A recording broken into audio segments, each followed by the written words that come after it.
ભારત અરવલ્લી સાબરકાંઠા કપડવંશ દરાદરા સ્વયંભૂ 5 દિવસની જે આ ડીઝલનો ભાવ વધારો આવ્યો છે એના માટે સ્ટ્રાઇક કરવામાં આવી છે, બરાબર છે.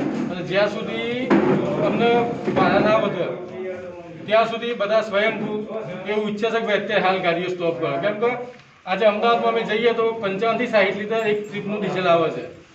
આ ભાડે લગભગ 63 રૂપિયા ડીઝલનો ભાવ હતો ત્યારના કન્ટિન્યુ ચાલુ છે અને આજે ડીઝલ 88-89 રૂપિયા પહોંચી ગયું.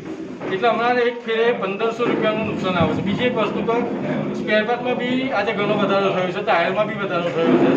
એના કારણે બધા એસોસિએશને નક્કી કરી છે કે ભાઈ 5 તારીખ સુધી અચોક્કસની મુદતની હડતાળ રાખવી, પછી 5 તારીખે બધા જે તે સ્થળ ઉપર ભેગા થશે એ પછી આગળ શું કરવું એ વિચારવું. અને મારી દરેક મિત્રોને એવી સલાહ છે કે ભાઈ કોઈએ ઉગ્ર સ્વરૂપ ધારણ ના કરવું, બરાબર છે.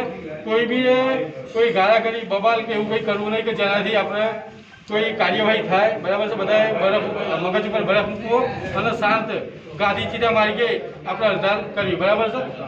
અને દરેક ટ્રાન્સપોર્ટર પોલીવાળા અને સાયલાક જે બ્લેક ટ્રેપમાં જોડાયેલા છે, બરાબર, દરેક વ્યક્તિએ સાથ સહકાર આપવો એવી અમારી નમ્ર વિનંતી છે. અસ્તુ.